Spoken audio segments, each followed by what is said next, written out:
வணக்கம். ப்ரொஃபசர் அகாடமியின் சார்பாக உங்களை அன்புடன் வரவேற்கிறோம். டே 25 சரிங்களா? இன்னும் 5 நாட்கள் தான் உள்ளன. இந்த 5 நாட்கள் நம்ம எப்பெல்லாம் படிக்கணும் சரிங்களா? மோஸ்ட்லி நம்ம வந்து 90% திருக்குறள் ஃபுல்லா உங்களுக்கு கவர் பண்ணியாச்சு. இன்னும் 2-3 அதிகாரங்கள் தான் இருக்கு. 20 அதிகாரத்துல கிட்டத்தட்ட ஒரு 17 அதிகாரங்கள் முடிச்சிட்டேன்னு நினைக்கிறேன். ஓகேங்களா? இந்த 17 அதிகாரங்களும் நீங்க காலையில ஒரு 10, மதியம் ஒரு 3 இந்த மாதிரி ரீட் பண்ணிட்டே இருந்தீங்கன்னு வச்சுக்கோங்களேன், ரொம்ப யூஸ்ஃபுல்லா இருக்கும். ரொம்ப அதாவது இதுல என்ன கேட்பாங்க, பெரும்பாலும் பொருள் மட்டும்தான் கேட்பாங்க. சரிங்களா? பொருள் மட்டும்தான் கேட்பாங்க அதிகமா. ஓகேங்களா? சரி, இப்ப நம்ம பார்க்க போறது இதுல யூனிட் 7ல என்னென்ன பார்க்க போறோம். தமிழ் ஒலி. ஓகேங்களா? வீரமங்கை வேலு நாச்சியார். வீரமங்கை வேலு நாச்சியார். அடுத்து நம்ம பார்க்க போறது உங்களுக்கே தெரியும், திராவிட நாட்டின் வானம்பாடி என்று சொல்லக்கூடிய முடியரசர். சரிங்களா? திராவிட நாட்டின் வானம்பாடின்னு சொல்லுவாங்க, கவியரசுன்னு சொல்லுவாங்க. கவியரசு கண்ணதாசன். ஓகே, நமக்கு வந்து திராவிட நாட்டின் வானம்பாடி என்றாலே அது வந்து திராவிட வானம்பாடி அப்படின்னாலே முடியரசன் மட்டும்தான். ஓகேங்களா? இப்ப இவங்க நம்ம ஒன் பை ஒன்னா பார்க்க போறோம். ஒன் பை ஒன்னா நம்ம இப்ப பார்க்க போறோம். அதுல ஃபர்ஸ்ட் நம்ம பார்க்கறது யாருன்னு பாத்தீங்கன்னா தமிழ் ஒளி தான் முதல்ல நம்ம பார்க்க போறோம். தமிழ் ஒளி தான் நம்ம முதல்ல பார்க்க போறோம். கவிஞர் தமிழ் ஒளி, அதாவது பட்டமரம் 9ஆம் வகுப்பு பாட புத்தகத்துல வந்து பட்டமரம் என்று சொல்லக்கூடிய ஒரு கவிதையை கொடுத்திருப்பாரு இவர். ஓகேங்களா? பாருங்க, இவரை பத்திர விஷயங்கள் ரொம்ப ரொம்ப கம்மி தான். 1924 பிறந்தாரு, 1965 இறந்துட்டாரு. தமிழ் ஒளி இவரோட இயற்பெயர் பார்த்தீங்கன்னா விஜயரங்கம் என்று சொல்லுவாங்க. தமிழ் ஒளியோட இயற்பெயர் விஜயரங்கம். இவரு செப்டம்பர் மாசம் 21 1924 பிறந்தாரு. மார்ச் மாசம் 1965 இறந்துட்டாரு. இவர் புதுச்சேரியில பிறந்த இவரும் ஒரு தமிழ் கவிஞர் தான். புதுச்சேரியில் பிறந்த இவரும் ஒரு தமிழ் கவிஞர் தான். பாரதியாருடைய வழி தோன்றலாகவும் பாரதிதாசனின் மாணவனாகவும் விளங்கியவர் தான் தமிழ்மொழி. சரிங்களா? ஏகப்பட்ட கவிதைகளை படைச்சிருக்கிறாரு.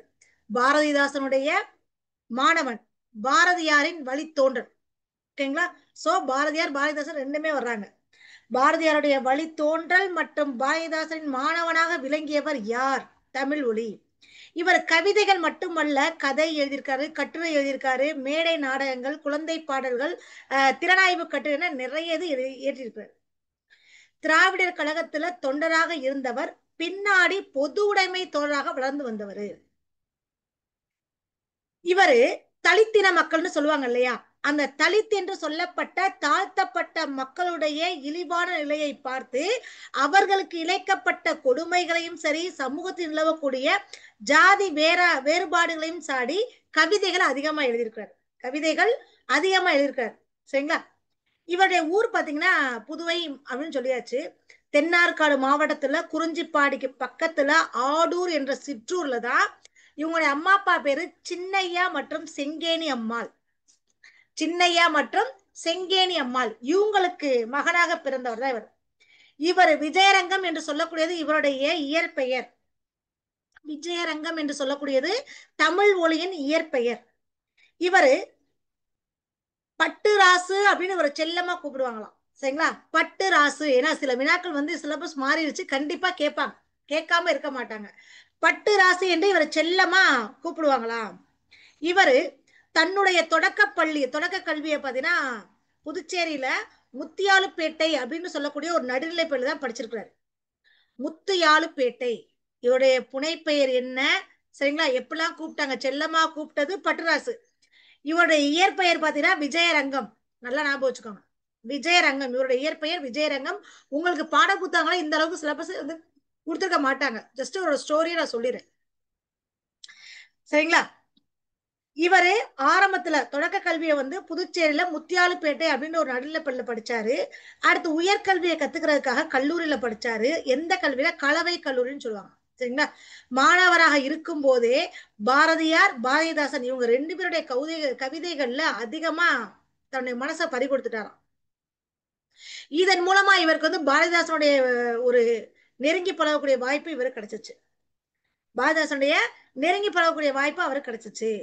அதிகமா ஒரு குயில் தோப்புக்கு போவாராம். பாரதிதாசன் போய் தான் எழுதின கவிதையெல்லாம் போய் படிச்சு காட்டுவாரா. அவர் படிச்சு காட்டி பாரதிதாசன் இவரை புகழவும் செய்வாரா. சரிங்களா. அது மட்டுமல்ல, இந்த தமிழ் ஒளி என்ன பண்றாரு, திராவிடர் கழக மாணவர் மாநாட்டுல கலந்துகிட்டு பாரதிதாசன் கொடுத்து அனுப்புன வாழ்த்து கவிதையை அந்த மாநாட்டுல படிச்சிருக்கிறார். சரிங்களா. வாழ்த்து கவிதைய அந்த மாநாட்டுல இவர் படிச்சிருக்கிறார். இதுதான் இவரை பத்தின முக்கியமானது. இவரை எந்தெந்த அறிஞர்கள்லாம் அரவணைச்சாங்க அப்படின்னு பாத்தீங்கன்னா, மு வரதராஜனார், அறிஞர் மு வரதராஜனார், பூவண்ணன், விந்தன், ஜெயகாந்தன், இவங்க எல்லாருமே தமிழ்லயே பாராட்டியிருக்காங்க. ஓகேங்களா. சம்பந்தன்றவரும் தமிழ் மொழியை வந்து பாராட்டியிருக்காரு. அது மட்டுமல்ல, தமிழோட கவிதைகளையும் வெளியிட்டிருக்காரு. சரிங்களா. அது மட்டுமல்ல, சஞ்சீவி என்பவர் இவருடைய கவிதைகளை திரட்டி தொகுத்து வெளியிட்டிருக்கிறாரு. இவருக்கு என்னென்ன புனைப்பெயர்கள் இருக்கு, அவருடைய இயற்பெயர் விஜயரங்கம், பட்டுராசன்னு கூப்பிடுவாங்க. சரிங்களா. இவருடைய புனைப்பெயர்கள் பாருங்க, விஜயரங்கம், விஜயன், சிவிரா, இது எல்லாமே இவருடைய புனைப்பெயர்கள். ஓகேங்களா. இவர் எந்தெந்த இதழ்களை பணியாற்றினாருன்னு பாத்தீங்கன்னா, முன்னணி, புதுமை இலக்கியம், சாட்டை அப்படின்னு இதழ்களை பணியாற்றிருக்காரு. அது மட்டுமல்ல, சனயுகம் என்று சொல்லக்கூடிய திங்கள் இதழை தன்னுடைய சொந்த முயற்சியை நடத்தி மார்க்கிய கருத்துக்களை பரப்பியிருக்கிறாரு. மாணவ பருவத்திலேயே இவர் குடியரசு, திராவிட நாடு, புதுவாழ்வு என்று சொல்லக்கூடிய திராவிட இதழ்களிலும் கவிதைகளை எழுதியிருக்கிறாரு மாணவ பருவத்திலேயே. ஏன்னா பாரதிதாசன் மாணவர்னு சொன்னா நான் இவ்வளவு குறிப்புகளும் சொல்றேன், இவ்வளவு குறிப்புகளும் நான் சொல்றேன்.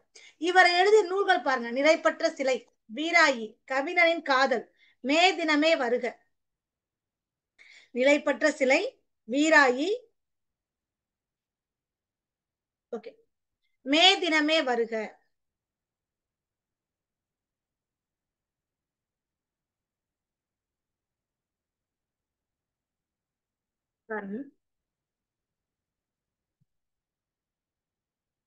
குருவிப்பட்டி, தமிழர் சமுதாயம், மாதவி காவியம், கண்ணப்பன் கிளிகள், இது எல்லாமே இவருடைய நூல்கள். இதுல ஒரு ஸ்டோரி மாதிரி நான் சொல்ல ஞாபகம் வச்சுக்கோங்க. சரிங்களா. அதாவது ஒரு கவிஞன் வந்து காதல் சொல்றான். யார்கிட்ட? வீராயிட்ட. எப்ப? மே தினத்துல சொல்றான். கவிஞன் வந்து தன்னுடைய காதலை மே மாசம் வீராயிட்ட சொல்றான். அவன் சொன்ன உடனே அவன் என்ன பண்றான், நிலைப்பற்ற சிலையா நிக்கிறான். சரிங்களா. நிலைப்பற்ற சிலையா நிக்கிறான். அவன் வந்து குறிப்பட்டியை சேர்ந்தவன், குருவிப்பட்டிய சேர்ந்தவன். அவ ஒரு தமிழர் சமுதாய இனத்தை சேர்ந்தவள். ஓகேங்களா. இவன் காதல சொன்னா அவ மாதவி காவியம் படைச்ச மாதிரி இவ்வளவு ஒரு காவியத்தை படைச்சிட்டா. இவனுக்கு தூது போனது என்னன்னா கண்ணப்பனுடைய கிளிகள். கண்ணப்பனுடைய கிளிகள். இப்ப ஓரலா சொன்னா எப்படி இருக்குன்றத நல்லா ஞாபகம் வச்சு பாருங்க. அதாவது ஒரு கவிஞன் காதல் சொல்றான். யாருகிட்ட? வீராயி கிட்ட. அவ எந்த ஊர்காரி? குருவிப்பட்டிக்காரி. ஓகேங்களா. தமிழர் சமுதாயத்தில் பிறந்த வீராயிடம் ஒரு கவிஞன் காதல் சொல்றான். எந்த வருஷம்? மே மாசம் தான் சொல்றான், மே தினமேன்னு சொல்றான். அது யார் மூலமா காதலை சொல்றான்னு பார்த்தீங்கன்னா, கண்ணப்பன் கிளிகள் மூலமா தன்னுடைய காதலை சொல்றான். உடனே அவன் என்ன பண்றான், நிலைப்பற்ற சிலையாவே நிக்கிறா. நிலைப்பற்ற சிலையாவே நிக்கிறா. நிலைப்பற்ற சிலையா இருந்து மாதவி காவியம் படைக்கிற மாதிரி காவியத்தை படைக்கிறா. புரிஞ்சிருச்சுங்களா. சோ தமிழ் ஒளி அப்படின்னு சொன்னாலே உங்க மனசுக்குள்ள நினைப்புல வர்றது என்னன்னா இது மட்டும்தான். தமிழ் ஒளி, ஒரு கவிஞனின் காதல், குருவிப்பட்டியில் தமிழர் சமுதாயத்தில் வாழக்கூடிய ஒரு பெண் வீராயி, அவரிடம் கவிஞன் மே தினமே வருக, மே தினத்துலதான் காதலை சொல்றான். யார் மூலமா? கண்ணப்பன் கிளிகள் மூலமாக. ஓகேங்களா. அந்த காதலை கேட்ட பின்னாடி நிலைப்பட்ட சிலையாக நிக்கிறாவ. நிலைப்பட்ட சிலையாக அவன் நிக்கிறான்.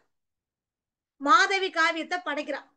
பாருங்க, ஒரு மரம் எந்த அளவுக்கு கவலைப்படுதோ மரத்தோடைய கவலைய தமிழ் ஒளி கவிதையா படைச்சிருக்காரு. மரத்தின் கவலைய தமிழ் ஒளி வந்து கவிதையா படைச்சிருக்காரு. பாருங்க, மொட்டை கிளையோடு நின்று தினம் பெரும் மூச்சுவிடும் மரமே, வெட்டப்படும் ஒரு நாள் வரும் என்று, வெட்டப்படும் ஒரு நாள் வரும் என்று விசனம் அடைந்தாயோ. குந்த நிழல் தர, குந்த என்பது உட்கார, கந்த மலர் தர, கூரை விரித்த இலை, வெந்து கருகிட, இந்த நிறம் வர வெம்பி குமைந்தனையோ. மனசுக்குள்ள ரொம்ப கவலைப்படுறியா? கட்டையனும் பெயர் உற்று கொடுந்துயர் பட்டு கருகினையே, பட்டையனும் உடை இற்று கிழிந்திரல் முற்றும் இழந்தனையே. காலம் எனும் புயல் சீறி எதிர்க்க கலங்கும் ஒரு மனிதன், ஓலமிடக்கரம் நீட்டிய போல் இடர் எய்தி உழன்றனையோ. இடர் என்றால் துன்பம். பாடும் பறவைகள் கூடி உனக்கொரு பாடல் புனைந்ததுவும் மூடி பனித்திரையூடு புவிக்கொரு மோகம் கொடுத்துதவும் ஆடுங்கிரைமிசை ஏறி சிறுவர் குதிரை விடுத்ததுவும் ஏடு தருங்கையாக முடிந்தன இன்று வெறுங்கனவே. எவ்வளவு அருமையான ஒரு பாடல்கள். சரிங்களா? ஒரு மரத்தினுடைய புலம்பலை ரொம்ப அழகாக கவிஞர் தமிழ் ஒளி எடுத்து காட்டிருப்பாரு. சரிங்களா? ஒரு மரத்தின் புலம்பலை பட்டமரமா போயிருச்சு, அந்த பட்டமரத்தோட கவலையை நினைச்சு தமிழ் ஒளி ரொம்ப அழகா சொல்றாரு. சரிங்களா? இதுல தமிழ் மொழியை பத்தின குறிப்புகள்லாம் வந்து பாத்தீங்கன்னா உங்களுக்கு ரொம்ப கம்மியா தான் இருக்கும். ரொம்ப கம்மியா தான் இருக்கும். உங்களுடைய பாட புத்தகங்கள் ரொம்ப கம்மியா இருக்கு. இப்ப நான் சொன்ன அளவுக்கு இருக்காது. நான் சொன்ன அளவுக்கு இருக்காது. ஓகேங்களா? ஓகே. சரிங்களா? சரி. இப்ப இதுல இடர் என்று சொல்லக்கூடியது துன்பம். இடர் என்று சொல்லக்கூடியது துன்பம். ஓகேங்களா? இதுல என்னென்ன இலக்கண குறிப்புகளும் நம்ம சேர்த்து பார்த்துடலாம். இலக்கண குறிப்புகளும் நம்ம இங்க சேர்த்து பார்த்துடலாம். இது என்னன்னா வெந்து வெந்து வெந்து என்று சொல்லக்கூடியது வினையெச்சம். ஓகேங்களா? வெந்து என்று சொல்லக்கூடியது வினையெச்சம். அடுத்து பாத்தீங்கன்னா வெம்பி, இதுவும் வினையெச்சம். எழுதி கொடுக்காங்க. ஏன்னா ஈ ஊ என்று முடியக்கூடியது வினையெச்சங்கள். ஈ ஊ என்று முடியக்கூடியது வினையெச்சங்கள். ஒரு பாடல் பார்க்கும்போது நம்ம அது எதுல இம்பார்ட்டன்ட் இருக்கு அப்படின்றத மெயினா பாத்துக்கோங்க. வெந்து வினையெச்சம்.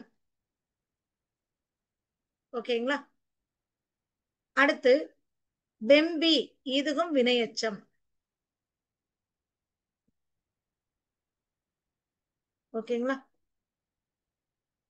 குந்த, நம்ம சொல்றோம் இல்லையா, குந்த என்றால் அமர்வது. தெலுங்கு பாஷையில தான் பேசுவாங்க. குந்து குந்து அப்படின்னு சொல்லுவாங்க. ஓகேங்களா? உட்கார, உட்கார. சரிங்களா? ஓகே. இந்த கொடுந்துயர் என்பது பண்பு தொகை. கொடுமை கூட்டல் துயர். இந்த கொடுந்துயர் என்பது பண்பு தொகை. ஓகேங்களா? சரி. எய்தி, இங்க உள்ளது எய்தி வினையெச்சம். எய்தி என்று சொல்லக்கூடியது வினையெச்சம். ஓகே. வெறுங்கனவு பண்பு தொகை. வெறுங்கனவு பண்பு தொகை. ஓகே. அவ்வளவுதான். சரி. இங்க பாருங்க, இதுல மூடு பணி, இது வினைத்தொகை. மூடு பணி, மூடுகின்ற பணி, மூடும் பணி என்று சொல்லுவாங்க இல்லையா, இது வந்து வினைத்தொகை. ஓகே. அடுத்து பார்க்கலாமா? குந்த உட்கார, கந்தம் என்றால் நறுமணம், மிசை என்றால் மேல், விசனம் என்றால் கவலை. இத எப்படி கேட்பாங்கன்னா அடிக்கடி இந்த ஒரு வினா கேட்டு இருக்காங்க. மிசை என்ற சொல்லின் எதிர்ச்சொல் என்ன? மிசை என்ற சொல்லின் எதிர்ச்சொல் என்ன? ஓகேங்களா? நமக்கு பொருள் மட்டும்தான் பார்த்திருப்போம். பொருள் மட்டும்தான் பார்த்திருப்போம். இங்க நமக்கு எப்படி கேக்குறாங்க, மிசை என்ற சொல்லின் எதிர்ச்சொல். நம்ம அதை ஒழுங்கா ரீட் பண்ணி பார்த்துக்க மாட்டோம். ஏன்னா ரீடிங் சென்ஸ் தான் ரொம்ப முக்கியம். அப்ப கீழே. சரிங்களா? மிசை என்ற எதிர்ச்சொல் என்னது? கீழே. புரிஞ்சிருச்சுங்களா? கீழே. அடுத்து நம்ம பார்க்க போறது வீரமங்கை வேலு நாச்சியார். வீரமங்கை வேலு நாச்சியார் அவங்கள பத்தி தான் பார்க்க போறோம். சரிங்களா? இவங்களை பத்தின விஷயங்கள் ரொம்ப ரொம்ப இம்பார்ட்டன்ட். ரொம்ப ரொம்ப இம்பார்ட்டன்ட். ஏன்னா வேலுநாச்சியார்னு சொன்னாலே நமக்கு அவ்வளவு தூரம் ஒரு பெருமை மிகுந்தவங்கன்னு சொல்லுவாங்க. வீரமங்கை என்று சொல்லக்கூடியவங்க வேலுநாச்சியார். அவங்கள பத்தி கேட்கும் போதே நமக்கு ஒவ்வொரு விஷயங்களும் ரொம்ப, அதாவது பிரமிக்க கூடியதா இருக்கும். ஏன்னா இவங்களுடைய உருது மொழி திறமையை பாராட்டி இவங்களுக்கு ஒருத்தர் வந்து 5000 குதிரைகளை வந்து போருக்காக அனுப்பி வைப்பார். போருக்காக அனுப்பி வைப்பார். இந்த மாதிரி சின்ன சின்ன விஷயங்கள் வந்து இவங்களுக்கு ரொம்ப இதா இருக்கும். சரிங்களா? ஓகே. பார்க்கலாமா?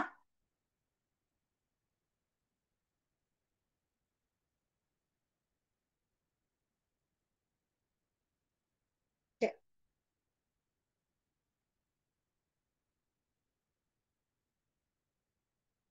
வேலுநாச்சியார் பத்தின விஷயங்கள் ஒவ்வொன்றும் ரொம்ப ரொம்ப இம்பார்ட்டன்ட். நான் ரொம்ப பொறுமையாவே நான் உங்களுக்கு சொல்றேன். ஓகேங்களா? இவங்களுக்கு ஒரு கதை மாதிரிதான் வீரமங்கையை பொறுத்த வரைக்கும். போருக்கு முக்கியமானது என்னது? வீரம், அதனால் விளையக்கூடிய வெற்றி. அப்படி வீரப்போர் மிகுந்தவங்க தான் யாரு? இந்த வேலுநாச்சியார். இவங்களுடைய அப்பா பேரு செல்லமுத்து மன்னர். செல்லமுத்து மன்னருடைய ஒரே ஒரு மகள் தான் இந்த வீரமங்கை வேலுநாச்சியார். இவங்களுடைய அப்பா எந்த ஊரை சேர்ந்த? ராமநாதபுரம். இவருடைய கணவர் முத்து வடுகநாதர், அவர் சிவகங்கை மன்னர். ராமநாதபுரம் மன்னருடைய ஒரே மகள் என்று சொல்லக்கூடியவர் வீரமங்கை வேலுநாச்சியார். சிவகங்கை மன்னர் முத்து வடுகநாதருடைய மனைவி தான் இந்த வேலுநாச்சியார். வேலுநாச்சியாருக்கு என்னென்ன மொழிகள் தெரியும் பார்த்தீங்கன்னா, ஆங்கிலம் தெரியும், பிரெஞ்சு தெரியும், உருது தெரியும். ஏன்னா இவங்களுக்கு உருது தெரிஞ்சனாலதான் இவங்களுக்கு குதிரைகள் 5000 குதிரை வீரர்களை குதிரைகளை பரிசா கொடுப்பார். சரிங்களா? 5000 குதிரைகளை பரிசா 5000 குதிரைகளை பரிசா கொடுப்பாங்க.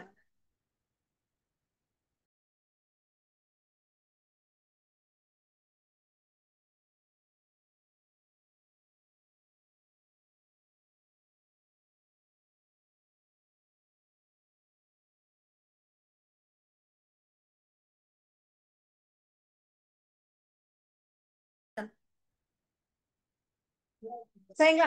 இப்ப இந்த வேலுநாச்சியாரை பத்தின விஷயங்கள் ஒண்ணும் நம்ம சொல்ல பார்த்தோம்னா எப்படி இருக்கும்னா, அதாவது காளையார் கோவில்ல நடைபெற்ற ஒரு போர்ல முத்துவடுகநாதர் ஆங்கில படையோட போரிட்டு இறந்து போயிடுவார். வேலுநாச்சியோட கணவர். வேலுநாச்சியார் ஆங்கிலேயரை வென்று சிவகங்கை மீட்கணும் அப்படின்னு சொல்லிட்டு உறுதி போடுறாங்க. ஆங்கிலேயர் வென்று சிவகங்கை மீட்கணும் அவங்களுக்கு ஒரு வெறி. ஏன்னா தன் கணவர் இறந்தப்பட்ட இடம் இல்லையா? அதனால எப்படியாவது நான் சிவகங்கை மீட்டே ஆகணும்னு ஒரு உறுதிமொழியோட இருக்கிறாங்க. அப்படி இருக்கும்போது பாத்தீங்கன்னா, திண்டுக்கல்ல ஒரு கோட்டையில இவங்க எல்லாம் தங்கி உட்கார்ந்து பேசிக்கிட்டு இருக்காங்க. திண்டுக்கல் கோட்டையில இவங்க எல்லாம் தங்கி உட்கார்ந்து பேசிக்கிட்டு இருக்காங்க. பேசிக்கிட்டு இருக்கும் போது அந்த அம்மா சொல்றாங்க, நான் என்னோட நாட்டை என் கணவரை இறந்து 8 வருஷம் ஆயிடுச்சு. என்னுடைய கணவனை இறந்து 8 வருடங்கள் ஆயிடுச்சுன்னு சொல்லி ரொம்ப கவலை தோய்ந்த குரல்ல அவங்க சொல்லிக்கிட்டு இருக்காங்க. ஓகேங்களா? கவலை தோய்ந்த குரல்ல சொல்லும் போது நல்லா ஞாபகம் வச்சுக்கோங்க, கதையை தெரிஞ்சாலே உங்களுக்கு ஈஸியா இருக்கும். திண்டுக்கல் கோட்டையில ஒரு படையை திரட்டி பயிற்சி அளிக்கிறாங்க. நான் சிவகங்கை இருந்து 8 வருஷம் ஆச்சு, சிவகங்கை இருந்து 8 வருஷம் ஆயிடுச்சுன்னு சொல்லி வேலுநாச்சியார் ரொம்ப கவலைப்படுறாங்க. அதுக்கு உடனே அமைச்சர் சொல்றாரு. சரிங்களா? அமைச்சர் தாண்டவராயர் சொல்றாரு. நல்லா ஞாபகம் வச்சுக்க, நான் சொல்ற கதையிலே உங்களுக்கு எல்லா வினாக்களுமே இருக்கு. அமைச்சர் தாண்டவராயர் அவர் சொல்றாரு, கவலைப்படாதீங்க அரசி, நம்ம சிவகங்கை மீட்கக்கூடிய நாள் நமக்கு நெருங்கிருச்சு அப்படின்னு சொன்னாங்க. அப்ப அங்க அமைச்சராக இருந்தவர் தாண்டவராயர். தளபதிகள் யாருன்னா சின்ன மருது மற்றும் பெரிய மருது. ஓகேங்களா? சின்ன மருது மற்றும் பெரிய மருது. அதனால அந்த அம்மா என்ன சொல்றாங்க, அமைச்சர் தாண்டவராயன்ட்ட அந்த நாளைத்தான் நானும் ஆவலோட எதிர்பார்த்துக்கிட்டு இருக்கேன் அப்படின்னு சொல்றாங்க. மைசூர்ல இருந்து 5000 குதிரைப்படைகள் வந்துருச்சுன்னு சொல்லி சொல்றாங்க. அதை அனுப்பி வச்சவர் ஹைதர் அலி. மைசூர்ல இருந்து 5000 குதிரைப்படை இருந்துச்சு, அதை அனுப்பி வச்சவர் யாருன்னா ஹைதர் அலி அனுப்பி வைக்கிறாங்க. சரிங்களா? ஹைதர் அலி உறுதியா படையை அனுப்பிடுவாருன்னு எங்களுக்கு முன்னாடியே தெரியும் அரசியாருன்னு தாண்டவராயர் சொல்றாரு. தாண்டவராயர் என்று சொல்லக்கூடியவர் யாரு? அமைச்சர் சொல்றாரு. ஓகேங்களா? உடனே வேலுநாச்சியார் ஹைதர்கிட்ட பேசின மொழி உருது மொழி. ஏன்னா இந்த அம்மாவுக்கு தமிழ் தெரியும், ஆங்கிலம் தெரியும், பிரெஞ்சு தெரியும், உருது தெரியும். ஓகேங்களா? ஆங்கிலம், பிரெஞ்சு, உருது. இந்த அம்மா ஹைதர்கிட்ட உருது மொழியில தான் பேசியிருக்காங்க. ஓகேங்களா? உடனே சின்ன மருது சொல்றாரு, நம்ம அரசியாரோட பன்மொழி அறிவு நமக்கு பெரிய நன்மை தந்திருக்குது. பன்மன பல மொழிகள் அந்த அம்மாவுக்கு தெரியுது. அது நமக்கு ஒரு பெரிய நன்மை தந்திருக்குது. ஏன்னா இவங்க உருது மொழியில பேசுறதுனாலதான் ஹைதர் அலி இவங்களுக்கு குதிரைப்படையில கொடுத்திருக்காருன்னு சொல்றாங்க.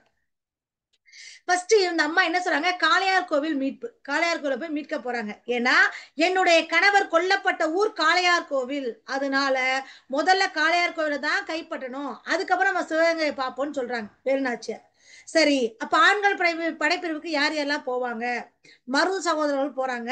பெண்கள் படைப்பிரிவுக்கு குயிலி போறாங்க. சரிங்களா? பெண்கள் படைப்பிரிவுக்கு குயிலி போறாங்க. அங்க ஜெயிக்கவும் செஞ்சுட்டாங்க. காளையார் கோவில் வேலுநாச்சியார் கைப்பற்றாங்க. அப்ப காளையார் கோவில் நம்முடைய கைக்கு வந்துருச்சுன்னு சொல்லிட்டு அங்க எல்லாருமே சொல்றாங்க. பெரிய மருது சொல்றாரு, காளையார் கோவில் என்னுடைய கைக்கு வந்துருச்சுன்னு சொல்லிட்டு பெரிய மருது சொல்றாங்க. சரிங்களா? சரி, சரிங்களா? போவோம், சிவகங்கையை போய் தாக்கிடுவோம் அப்படின்னு சொல்றாரு. நம்ம காளையார் கோயில் வந்துருச்சு, நம்ம சிவகங்கையும் தாக்கிடுவோம்னு சொல்லவுமே அந்த அம்மா என்ன சொல்றாங்க, அவசரப்படாதீங்க, இப்ப சிவகங்கை கோட்டை கதவுகள் அடைச்சிருக்கு, விஜயதசமி அன்னைக்கு அந்த கதவு திறக்கப்படும், அப்ப நம்ம படைகள் உள்ள போய் சிவகங்கையை நம்ம மீட்கலாம்னு சொல்லிட்டாங்க. சிவகங்கைய மீட்கலாம்னு சொல்லிட்டாங்க. விஜயதசமி நாளைக்கு கோட்டைக்கு போறதுக்காக பெண்கள் மட்டும்தான் அனுமதி. விஜயதசமிக்கு கோட்டைக்கு போறதுக்கு பெண்களுக்கு மட்டும்தான் அனுமதி. அப்ப என்ன செய்யறாங்க, இந்த காளையார் கோவில் போர்ல ஆங்கிலேயர்கள் வந்து வேலுநாச்சியாரை காட்டுக்கொடுன்னு சொல்லி உடையாள் என்ற பெண்ணை வந்து ரொம்ப வற்புறுத்திருக்காங்க. அந்த பொண்ணு வந்து வேலுநாச்சியாரை பத்தி சொல்லாம அவ இறந்துட்டான், அவங்கள கொண்டுட்டாங்க அவளை. உடனே இந்த அம்மா என்ன சொல்றாங்க, உடையாளுக்கு நம்ம உரிய முறையில மரியாதை செய்யணும், மரியாதை செய்யணும்னு யார்கிட்ட, அமைச்சர்கிட்ட சொல்றாங்க. சரிங்களா?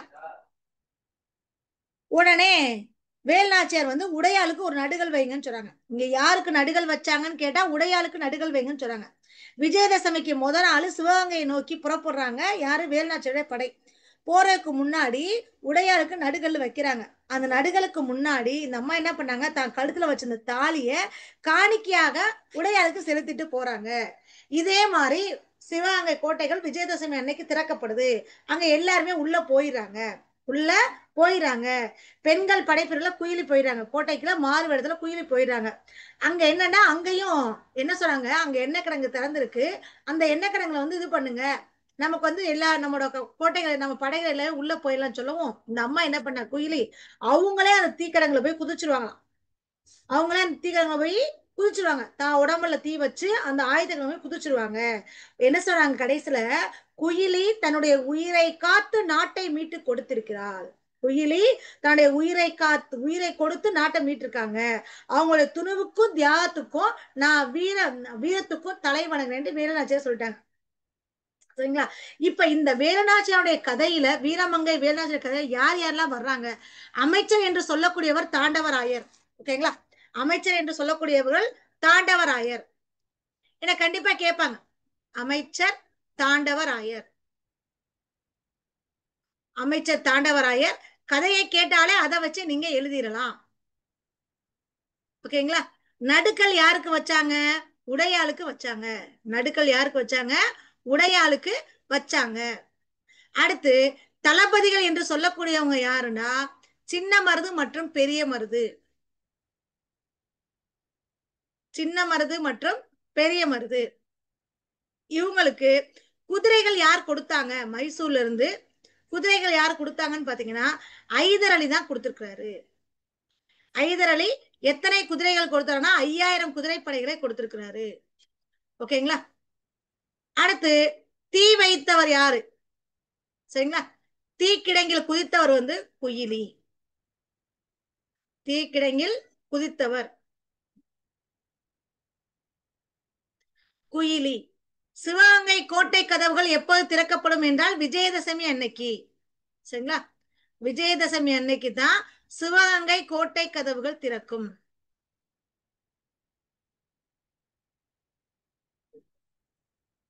சிவகங்கை கோட்டை திறக்கும் நாள். ஏன் இந்த சிவகங்கை கோட்டை கதவுகள் திறக்கிறது, இதெல்லாம் நான் மெயினா சொல்றேன்னு பாத்தீங்கன்னா, வைகாசி திங்கள் முழு நிலவு நாள் அன்னைக்கு தான் மணிமேகலை படிச்சிருப்போம், ஆபுத்திரன் கையிருந்த அமுத சுரபி மணிமேகலை கையிலுக்கு கிடைக்கும். அதே மாதிரி சிவகங்கை கோட்டை திறக்கப்படும் நாள் என்று சொல்லக்கூடியது என்னன்னா விஜயதசமி. ஓகேங்களா? விஜயதசமி அன்னைக்கு தான். இதுதான் கதை, வேலுநாச்சியார் பத்தின கதை இதுதான். இவங்களுடைய காலம் 1730 டு 1796. வேலுநாச்சியார் சிவகங்கை மீட்ட ஆண்டு 1780. ஓகேங்களா? 1780. இப்போ ஒன்பது வேணா பாருங்க. ஆங்கிலேயரை எதிர்த்து ஆயுதம் ஏந்தி போராடிய முதல் பெண்மணி என்று சொல்லக்கூடியவர் வீரமங்கை வேலுநாச்சியார். இவருடைய பெற்றோர் செல்லமுத்து சேதுபதி சக்கந்தி அம்மாள் என்று சொல்லுவாங்க. கணவர் முத்து வடுகநாதர். ஓகேங்களா? கணவர் முத்து வடுகநாதர். புரியுதுங்களா? அதான்ப்பா கோட்டை. இந்த கோட்டைகளை உட்கார்ந்து அவங்க யோசிக்கிறாங்க, ஆலோசனை கூட்டம் மீட்டுறாங்க. ராமநாதபுரத்தை ஆட்சி செய்த செல்லமுத்துமனுடைய ஒரே மகள் தான் வேலுநாச்சியார். தாய்மொழியாகிய தமிழ் மட்டுமல்லாமல் ஆங்கிலம், பிரெஞ்சு, உருது ஆகிய மொழிகளில் சிறப்பாக கற்றவர். இவங்களுக்கு என்னென்ன வித்தைகள் தெரியும், சிலம்பம், குதிரையேற்றம், வாட்போர், விற்பயிற்சி, இது எல்லாமே இந்த அம்மாவுக்கு தெரியும். யாருக்கு? வேலுநாச்சியாருக்கு. சிவகங்கை மன்னர் யாரை இவங்க மணந்தாங்க, முத்துவடுகநாதரை இவங்க மணந்தாங்க. சிவகங்கை மன்னர் முத்துவடுகநாதரை இவங்க மணந்தாங்க. ஓகேங்களா? புரிஞ்சிருச்சுங்களா? அடுத்து இவங்களுக்கு எங்க ஆலோசனை கூட்டம், திண்டுக்கல் கோட்டையில தான் ஆலோசனை கூட்டம் நடைபெற்றுச்சு. காளையார் கோவில் நடைபெற்ற போர்ல முத்துவடுகநாதர் ஆங்கிலேயரால இறந்து கொல்லப்பட்டார். ஓகேங்களா. வேலுநாச்சியார் ஆங்கிலேயரை வென்று சிவகங்கை மீட்கணும்னு உறுதி போட்டாரு. வேலுநாச்சியார் எங்க போனாங்க? காளையார் கோவிலுக்கு தான் போனாங்க. அடுத்துதான் சிவகங்கை கோட்டைக்கு போனாங்க. திண்டுக்கல் கோட்டையில தங்கி ஒரு பெரிய படையை திரட்டி பயிற்சி அளிச்சாங்க. சரிங்களா. அப்ப அந்த அம்மா என்ன சொல்றாங்க, கலந்து கொண்டவங்க யார் யாரு? அமைச்சர் தாண்டவராயன், தளபதி என்று சொல்லக்கூடியவர்கள் வந்து பெரிய மருது மற்றும் சின்ன மருது. ஓகேங்களா. அந்த அம்மா சொன்ன வார்த்தை என்ன? என் கணவர் கொல்லப்பட்ட இடம் காளையார் கோவில், முதலில் காளையார் கோவில தான் நம்ம மீட்கணும்னு சொல்லியிருக்காங்க. முதல்ல காளையார் கோவில தான் நம்ம மீட்கணும்னு சொல்லுவாங்க. அப்ப காளையார் கோவில் நோக்கி அந்த வேலுநாச்சியார் படை புறப்படுது. ஆண்கள் படைப்பிரிவுக்கு மருது சகோதரர்களும், பெண்கள் படைப்பிரிவு குயிலும் தலைமையிட்டு நிக்கிறாங்க. ஓகேங்களா. அதுல ஆங்கிலேய படைதான் தோற்று போச்சு. ஓகேங்களா. ஓகேங்களா. விஜயதசமி திருநாளைக்கு தான் சிவகங்கை கோட்டைகள் திறக்கப்படும். அப்ப உடையாளுக்கு இவங்க நடுக்கல் வைக்கிறாங்க. ஓகேங்களா. உடையாளுக்கு இதுதான் உடையாளுடைய நடுக்கல். இவங்க வேலுநாச்சியார் சிவகங்கை படையை புறப்பட்டு போவதற்கு முன்னாடி உடையாளுடைய நடுக்கல் முன்னாடி என்ன பண்றாங்க, தன்னுடைய தாலியை வந்து கலட்டி வச்சுட்டு போறாங்க காணிக்கையா. சரிங்களா. அடுத்த குயில எங்க எங்க போய் அவங்க இறந்து போறாங்க? சிவகங்கை கோட்டைக்குள்ள போகும்போது அவங்களே தன்னோட உடம்புல தீய வச்சுக்கிட்டு அந்த ஆயுத கிடங்குல இறந்துக்கிறாங்க. ஓகேங்களா. அவ்வளவுதான். இதுதான் வேலுநாச்சியாரை பத்தின முக்கியமான விஷயங்கள். வேலுநாச்சியோட காலம் 1730 டு 1796. வேலுநாச்சியார் சிவகங்கை மீட்ட ஆண்டு 1780. இது முக்கியமான ஒரு ஒன்வேர்டு. இவங்களை கண்டிப்பா கேட்பாங்க. ஜான்சி ராணிக்கு முன்னாடியே ஆங்கிலேயர் எதிர்த்து வீரப்போர் புரிந்தவர் யாருன்னு கேட்டாங்கன்னா வேலுநாச்சியார். வீரமங்கை என்று சொல்லக்கூடியவர் யாரு? வேலுநாச்சியார். ஓகேங்களா. வீரமங்கை என்று சொல்லக்கூடியவர் யாரு? வேலுநாச்சியார். சரி. அடுத்து நம்ம பார்க்க போறது முடியரசன். ஓகேங்களா. அடுத்த நம்ம பார்க்க போறது யாரை பார்க்க போறோம்? முடியரசனை தான் பார்க்க போறோம். ஓகேங்களா. அதாவது பூங்கொடி வீரகாவியம் காவியம் படைத்தவர், திராவிட நாட்டின் வானம்பாடி என்று சொல்லக்கூடியவர் தான் இந்த முடியரசர். பூங்கொடி வீரகாவியம் காவியம் படைத்தவர், திராவிட நாட்டின் வானம்பாடி என்று சொல்லக்கூடியவர் இந்த முடியரசன். ஓகேங்களா. இவருடைய இயற்பெயர் வந்து துரைராசு. இவர் என்ன நூல்கள் எழுதியிருக்காருன்னா பூங்கொடி, வீரகாவியம், காவியப்பாவை, ஊன்றுகோல், முடியரசன் கவிதைகள். இவர் பெரியகுளம் தான்ப்பா, தேனி மாவட்டம் பெரியகுளம். சரிங்களா. மேலை சோபுரகுடைய செந்தமிழ் கல்லூரியில கல்வி படிச்சவர் தான் யாரு? ஓகேங்களா.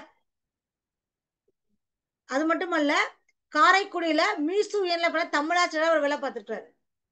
ஜாதி மறுப்பு திருமணம் செய்தவர், பெரியார் அண்ணாவிடம் நெருங்கி பழகக்கூடிய தன்மையை உடையவர்.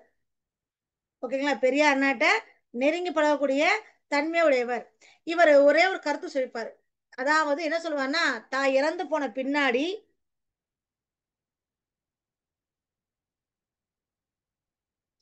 இறந்து போனதுக்கு பின்னாடி எந்த சடங்கும் செய்யக்கூடாது அப்படின்னு சொன்னவர். சரிங்களா. இவருடைய கவிதைகள் எல்லாத்தையுமே சாகித்ய அகாதமி ஆங்கிலம் இந்தியில் மொழிபெயர்த்திருக்கு. இவருடைய கவிதைகளை சாகித்ய அகாதமி ஆங்கிலம்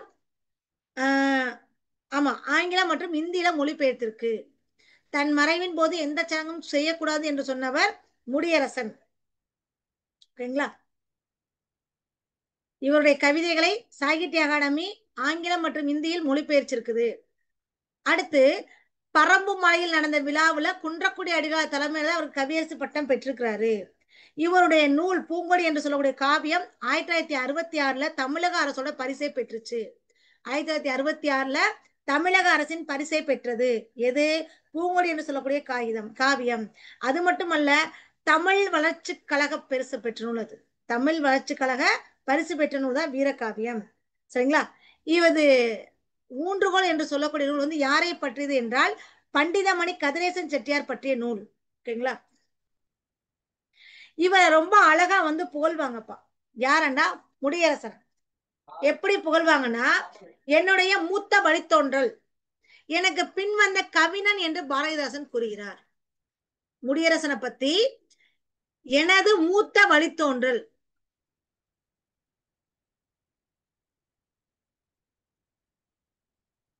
எனது மூத்த வழித்தோன்றல்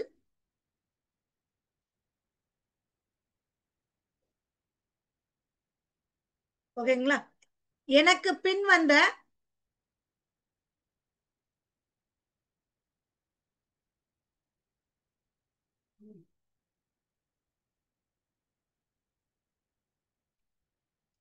கவிஞன் என்று பாரதிதாசனால் புகழப்பட்டவர். பாரதிதாசனால் புகழப்பட்டவர் முடியரசன்.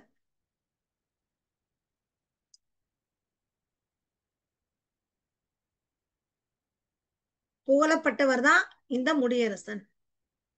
சரிங்களா? அடுத்து என்ன சொல்ல போனா, கவிஞன் என்பதற்கு இவர் ஒரு எடுத்துக்காட்டு என்று கூறியவர் தந்தை பெரியார். கவிஞன் என்பதற்கு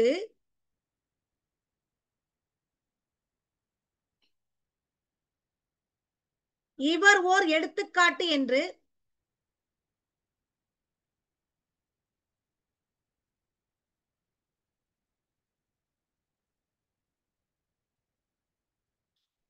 கூறியவர் தந்தை பெரியார்.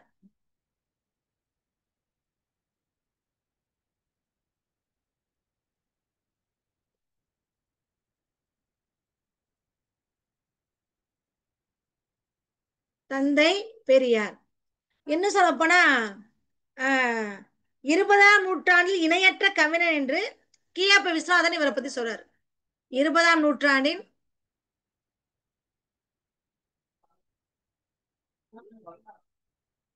20ஆம் நூற்றாண்டின் இணையற்ற கவிஞன்.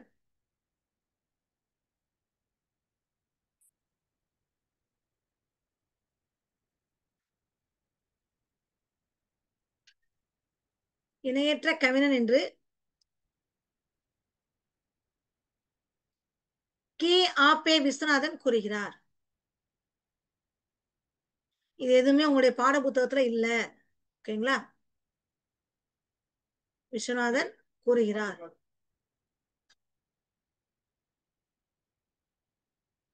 எப்படி உங்களுக்கு வினா கேட்பாங்க தெரியுமா? 20ஆம் நூற்றாண்டின் இணையற்ற கவிஞன் என்று முடியரசனை அழைத்தவர் யார்? கவிஞன் என்பதற்கு ஒரு அடையாளம் என்று இவர் ஒரு எடுத்துக்காட்டு என்று முடியரசனை அழைத்தவர் யார்? ஓகேங்களா?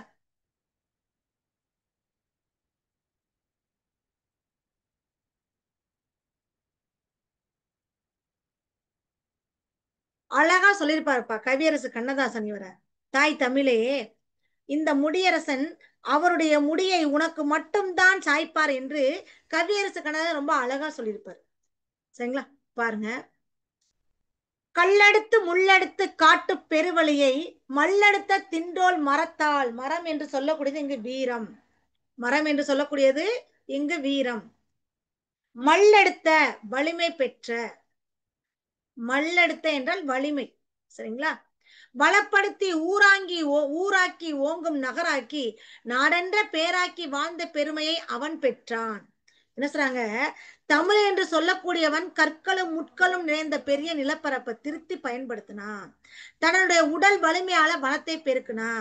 ஊரு நகரம் நாடு இது எல்லாத்தையும் உருவாக்கி வாழக்கூடிய பெருமைகளை பெற்றவன் தமிழன். ஓகேங்களா? மாநிலத்தில் முல்லை மருதம் குறிஞ்சி நெய்தல் நானிலத்தை கண்ட பெரும் நாகரிக மாந்தன் அவன். என்ன சொல்றாங்க? முல்லை மருதம் குறிஞ்சி நெய்தல் என்ற நிலத்தை நால்வகைப்படுத்திய நாகரிக மனிதன் தான் அவன். ஆழக்கடல் கடந்தான், அஞ்சும் சமர் கடந்தான். சமர் என்றால் போர். சமர் என்றால் போர். தமர் என்றால் உறவினர். தமர் என்று சொல்லக்கூடியவர் இங்கு உறவினர். ஓகேங்களா? சமர் என்றால் போர். நல்லா ஞாபகம் வச்சுக்கோங்க. ஓகேங்களா? சூழும் பனிமலையை சுற்றி கொடி பொறித்தான். முக்குளித்தான் ஆழிக்குள் முத்தெடுத்தான். ஆழி என்று சொல்லக்கூடியது இங்கு கடல். ஆழி என்று சொல்லக்கூடியது இங்கு கடல். என்ன சொல்றாங்க? பழந்தமிழன் என்ன பண்றான்? ஆழமான கடல்களை கடந்து பயணம் செய்தான். ஆழமான கடலை கடந்து பயணம் செய்தான். அச்சம் தரும் போர்களிலும் அவன் வெற்றி கொடி பற்றினான். பனி சூழ்ந்து இருக்கக்கூடிய இமயமேல தன்னுடைய வெற்றி கொடியை நாட்டினான். ஆள் கடலில் மூழ்கி முத்தெடுத்தான். அதான் ஆழிக்குள் மூழ்கி முத்தெடுத்தான். ஆழி என்று சொல்லக்கூடியது இங்கு கடல். சரிங்களா? ஆழி என்று சொல்லக்கூடியது இங்கு கடல். தோணிக்குள் எக்களிப்பு மீதுற ஏலம் மிளகு முதற் பண்டங்கள் ஏற்றி பயனழுகும் வாணிகத்தால் கண்டங்கள் சுற்றி களமேறி வந்தவன் தான் தமிழன். எக்களிப்பு பெரிய மகிழ்ச்சி. எக்களிப்பு என்று சொல்லக்கூடியது மகிழ்ச்சி. என்னென்ன வந்து ஏற்றுமதி செய்யலாம் பாருங்க. ஏலம் மிளகு. ஓகேங்களா? ஏலம் மிளகு இது எல்லாத்தையும் பெரிய மகிழ்ச்சியோட கப்பல்ல ஏற்றி கண்டங்கள் தோறும் அனுப்பி வணிகம் செய்து வந்தவன் தான். ஓகேங்களா? களமேறி வந்தவன் தான். அஞ்சாமை மிக்கவன் தான். ஆனாலும் சான்றோர்கள் அஞ்சுவதை அஞ்சி அகற்றி விலக்கி விடுவான். அவன் நேர்மையானவன், துணிச்சலானவன். ஆனா ஒரு விஷயம் செய்யறதுக்கு நம்முடைய சான்றோர்கள் எப்படி விலகுனாங்களோ அதே மாதிரி இவனை அஞ்சு விலகிடுவான். ஓகேங்களா? இவனை அஞ்சு விலகிடுவான். முடியரசனோட ஊர் வந்து பெரிய குளம். ஓகேங்களா? பெரிய குளத்தை சேர்ந்தவர்கள். ஓகேங்களா? இது முக்கியமானது. தேனி மாவட்டம்.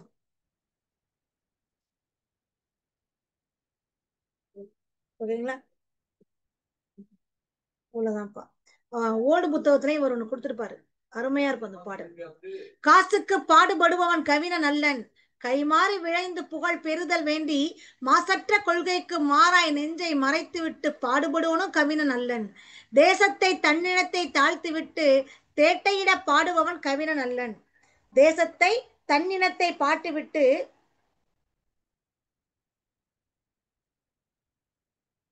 சரிங்களா, தேட்டையிட்டு பாடுபவன் கவினன். மீசைக்கும் கூழுக்கும் ஆசைப்பட்டு மேல் விழுந்து பாடுபவன் கவினன் அல்லன். ஓகேங்களா? மீசைக்கும் கூழுக்கும் ஆசைப்பட்டு மேல் விழுந்து பாடுபவனும் கவினன் அல்லன். ஆட்சிக்கும் அஞ்சாமல் யாவரேனும் ஆழ்கோ என துஞ்சாமல் தனது நாட்டின் மீட்சிக்கு பாடுபடுவன் கவினன் ஆவான். மேலோங்கு கொடுமைகளை காணும் போது காட்சிக்கு புலியாகி கொடுமை மால கவிதைகளை பாய்ச்சுபவன் கவினன் ஆவான். தாழ்ச்சி சொல்லும் அடிமையிலன் மக்களுக்கெல்லாம் தலைவன பாடுபடுவோன் கவினன் தான். ஒரு கவினோட பெருமைகளை எப்படிலாம் சொல்றாரு. முடியரசன் வந்து இந்த ஓல்டு புத்தகத்துல இருக்கு. ஓகேங்களா? ஓல்டு புத்தகத்துல முடியரசனுடைய கவிதை இன்னொரு கவிதை இது வந்து. சரிங்களா? ஓகே. இவருடைய கவிதைகள் எல்லாமே ரொம்ப இன்ட்ரெஸ்டிங்கா இருக்கும்பா. முடியரசனோட கவிதைகள் எல்லாமே ரொம்ப இன்ட்ரெஸ்டிங்கா இருக்கும். ஏன்னா இவரை திராவிட நாட்டின் வானமாடி என்று சொன்னவர் அறிஞர் அண்ணா. திராவிட நாட்டின் வானமாடி என்று சொன்னவர் அறிஞர் அண்ணா. ஓகேங்களா? சரி.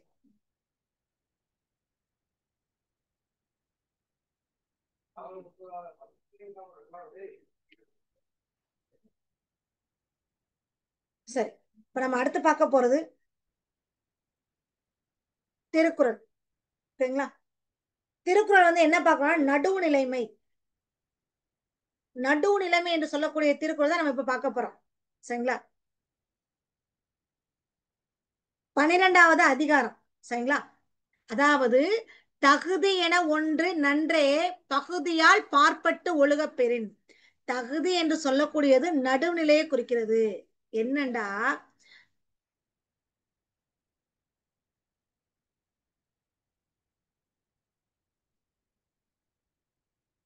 இப்ப ஒருத்த வந்து ஆட்சி புரியுறான்.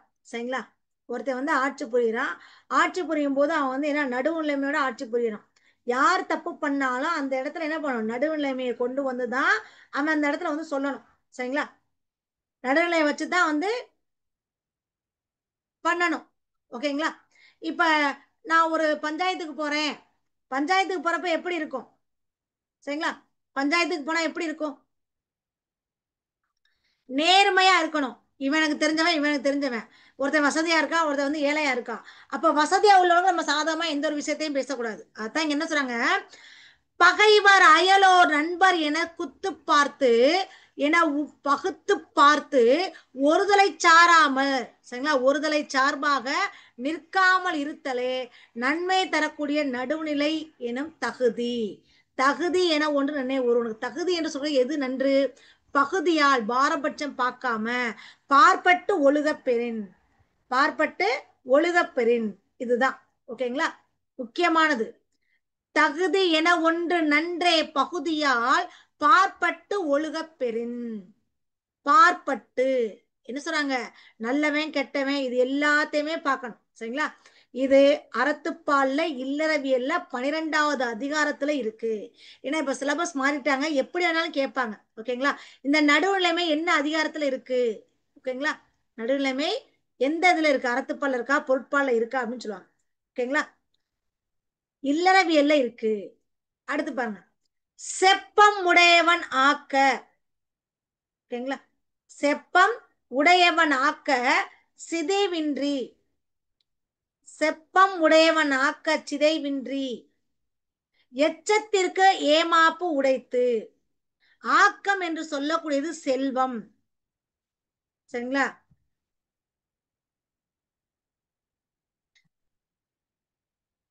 சரிங்களா? எச்சத்திற்கு ஏமாப்பு உடைத்து வழி வழியாக வரக்கூடிய சந்ததியினரை பற்றி கூறக்கூடியது. செப்பம் உடையவன் ஆக்கன் சிதைவின்றி. ஆக்கம் என்றால் செல்வம். சரிங்களா? எச்சத்திற்கு ஏமாப்பு உடைத்து. என்ன சொல்றாங்க? நடுவுநிலையானுடைய செல்வத்திற்கு அழிவே வராது. அது வழி வழி தோன்றலாக இருக்கக்கூடிய அவங்களுடைய வழிமுறை எனக்கு வாரிசுதாரர்களுக்கும் சரிங்களா 1000 மடங்கு இருக்கும். சரிங்களா? புரியுங்களா? சோ செப்பம் உடையவன் ஆக்கச் சிதைவின்றி எச்சத்திற்கே ஏமாப்பு உடைத்து. எச்சத்திற்கு தலைமுறையினருக்கு மிச்சமுள்ள தலை எச்சம்னா என்னது? மிச்சம் மீத இதுன்னு அந்த மிச்சமுள்ள தலைமுறையினருக்கும் என்ன ஆயிடுச்சு? பயன் அளிக்கக்கூடியதாக இருக்குது. பயன் அளிக்கக்கூடியதாக இருக்குது. புரிஞ்சுச்சுங்களா? அடுத்து பாரு. நன்றே தரினும். சரிங்களா? நடுவிகந்தாம் ஆக்கத்தை அன்றே ஒளிய விடல். சரிங்களா? நன்றே தரினும் நல்லதாக இருந்தாலும் நடுவிகந்தாம் ஆக்கத்தை அன்றே ஒளிய விடல். சரிங்களா?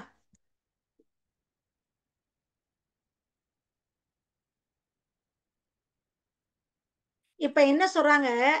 நடுவிகந்தாம் ஆக்கத்தை அன்றே ஒளிய. இப்ப நீ வந்து நடுவுல மாறி தீர்ப்பு சொல்லிட்ட. மாறி தீர்ப்பு சொல்லிட்ட.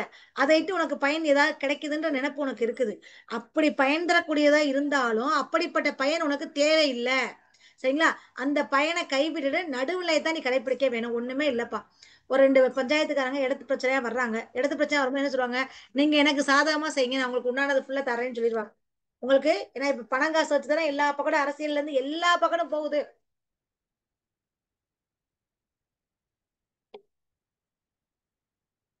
நீங்க செய்ய வேண்டிய வேலைக்கு நேர்மையா இருக்கணும்.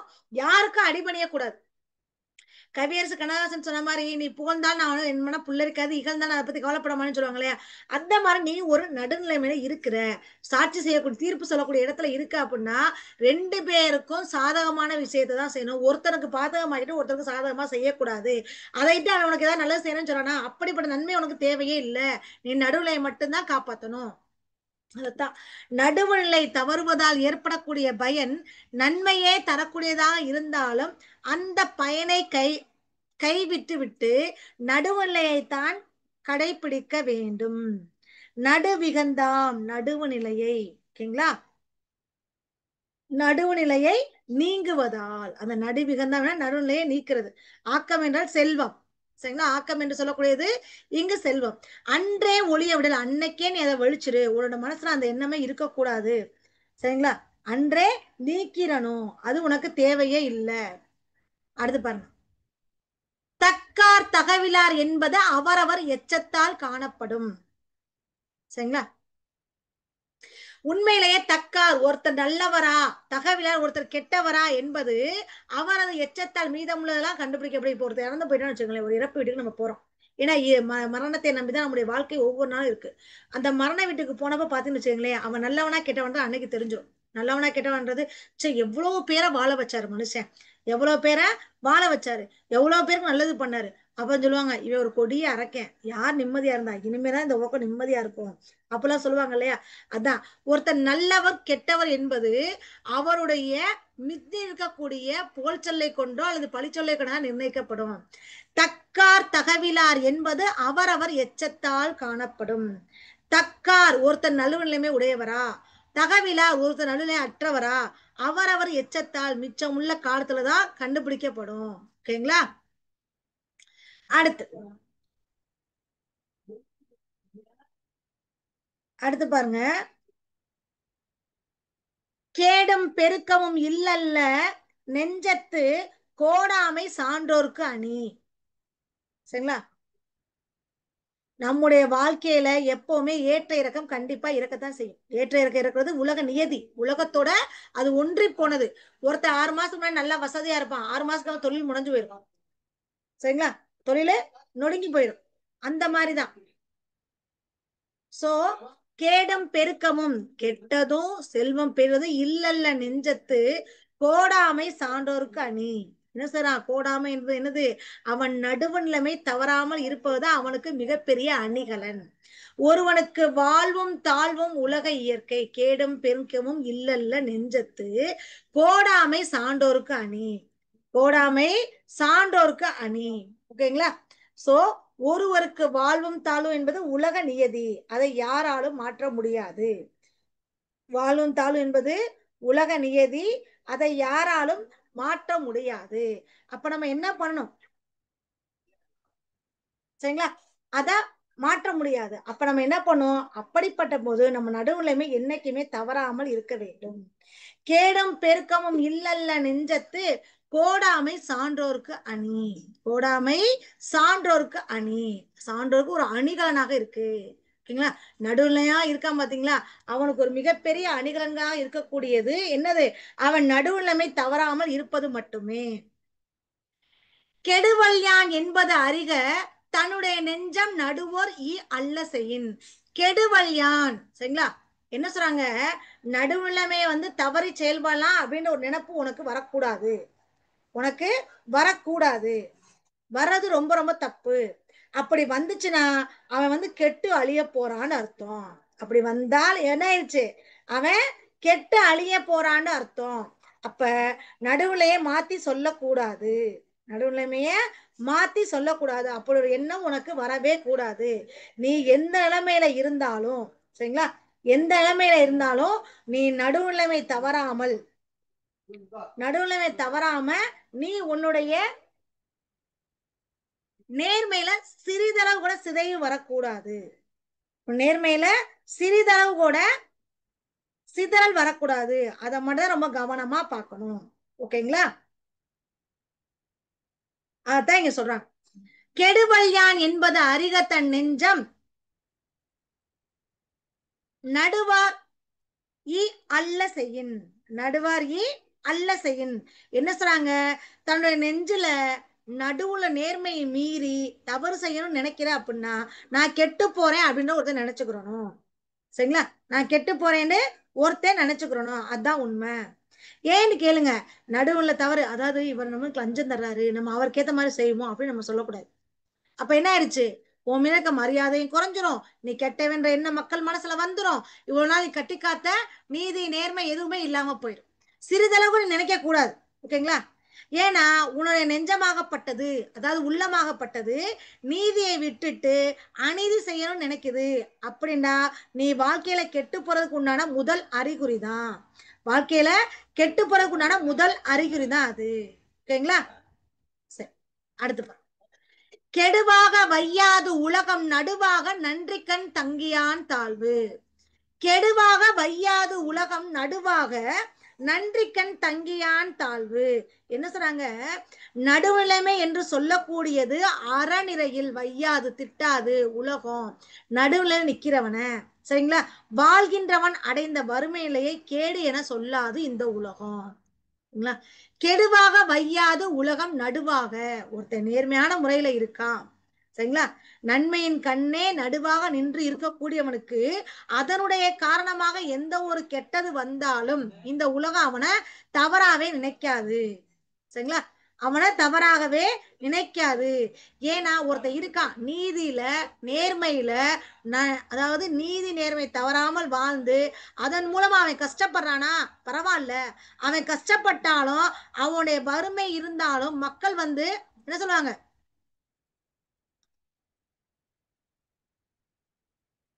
நினைக்கவே மாட்டாங்க. அவனை தாழ்வாக கருத மாட்டாங்க. சரிங்களா? உலகமே போற்றக்கூடிய நிலைமையில அவன் இருப்பான். ரொம்ப வறுமையில இருக்கான் பரவாயில்ல. சரிங்களா? அதான் சுருக்கமா இந்த இதுல சொன்னா நீ நீதி நேர்மை தவறாம இரு, அதுதான் முக்கியமானது. சமன் செய்து சீர்தூக்கும் கோல் போல் அமைந்திருப்பால் கோடாமை சான்றோர்க்கு அணி. சமன் செய்து, சரிங்களா? இப்போ ஒரு தராசு இருக்கு இல்லையா, தராசுல ஒரு பொருளை வைக்கிறோம், சரிக்கு சரி இருக்கா? சரிக்கு சரி இருக்கா? அதான் சொல்றான். புரியுதுங்களா? ஒரு பக்கம் சாயாம தராசு முள் மாதிரி நேரா இருந்து நியாயம் கூறுவது மட்டும்தான் ஒரு நேர்மையாளனுக்கு அழகு, சான்றோருக்கு அணி என்று சொல்லக்கூடியது அழகு. ஏன்னா இப்ப சமமா சரிசமமா நிக்கணும், சரிங்களா? ஒரு வழக்க தீர விசாரிக்கிறான், ஒரு வழக்க தீர விசாரணை எப்படி இருக்கணும்? துறாக்கோள் எப்படி நேர்மையா இருக்குதோ, சரிசமமா நிக்குதோ, அதே மாதிரி அவன் சொல்லக்கூடிய நீதிலை நேர்மை இருக்கணும். அப்படி இருந்தா மட்டும்தான் அவனை உயர்ந்தவனும் சொல்லுவாங்க, சான்றோருக்கு அணிகன்களாகவும் கருதுவாங்க. ஒரு பக்கம் சாய்ந்து விடாமல் நாணயமான தராசு முள் போல இருந்து நியாயம் கூறுவதுதான் உண்மையான நடுவுநிலை என்பதற்கு அழகு. அணி என்றால் அழகு. ஓகேங்களா? ஏன்னா எப்பவுமே நம்ம சரிசமமா நிக்கணும். ஒரு பொருளோட எடையை அழகா சீர்தூக்கி காட்டுறது துலாக்கோல் தானே, கருவி தானே. அதே மாதிரி நம்ம இந்த பக்கமும் சாயக்கூடாது, இந்த பக்கமும் சாயக்கூடாது. உனக்கு எது சரின்னு படுதோ அதை மட்டும்தான் நீ கரெக்டா செய்யணும், அதை மட்டும்தான் நீ கரெக்டா செய்யணும். முக்கியமா இந்த 10 குறள் என்ன சொல்றாங்கன்னா நேர்மையோட இருக்கிறதுக்கு மட்டும்தான் இந்த குறளோட விளக்கமே, வேற ஒண்ணுமே இல்லை. சொற்கோட்டம் இல்லது செப்பம் ஒருதலையா உட்கோட்டம் இன்மையும் பெரும். இன்மை பெறின். சொற்கோட்டம் இல்லது செப்பம் ஒருதலையா, சரிங்களா? என்ன சொல்றாங்க? நடுவுலைமையாக சொல்லோட கண் கோடுதல் இல்லாதது, உட்கோட்டம் இனிமை ஒருதலையாக பெறக்கூடியது, சரிங்களா? ஒருதலையாக பெறக்கூடியது. அதான் என்ன சொல்றாங்க? நேர்மையும் நெஞ்சில உறுதியும் ஒருத்தனுக்கு இருந்துச்சுன்னா அவருடைய சொல்லுல நீதியும் நியாயமும் இருக்கும். அதற்கு பெயர்தான் நடுநிலைமை. மனம் ஒரு பக்கத்து சாயாம சமமா நிக்கணும், சொல்லுல அநீதி பிறக்க கூடாது, அதுதான் உண்மையான நீதி, அதுதான் உண்மையான நீதி. மனம் ஒரு பக்கத்து சாயாம, சரிங்களா? ஒரு வழக்குல தீர்ப்பு சொல்றவன் ரொம்ப நேர்மையானவனா இருக்கணும்.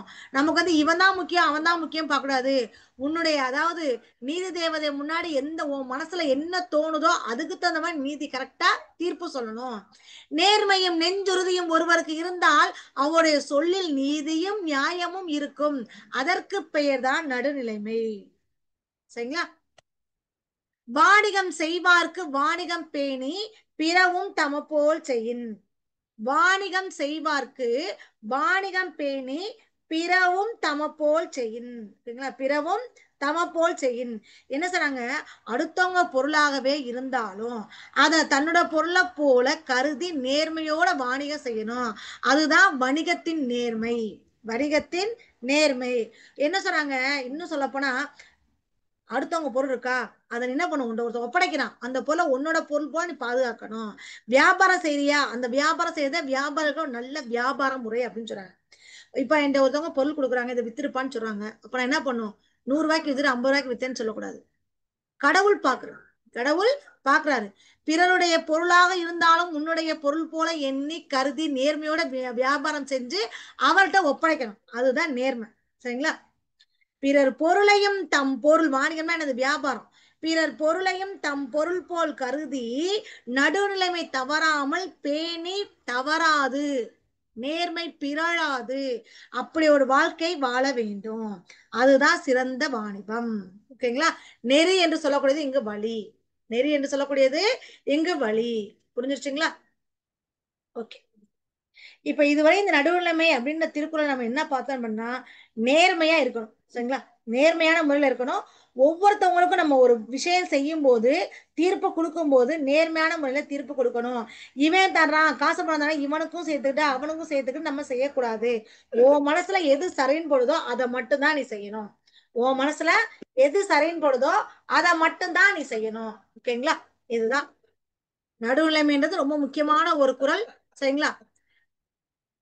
நல்ல கவனமா ரீட் பண்ணி பாத்துக்கோங்க. வாணிகம் என்பது வியாபாரத்தை பத்தி குறிக்குது, வாணிகம் வியாபாரத்தை பத்தி குறிக்குது. அடுத்து இது வந்து நீதி நேர்மை சொன்னா ஒரு பக்கத்து சாயாம துலாக்கோல் மாதிரி கரெக்டா இருக்கணும். ஓகேங்களா?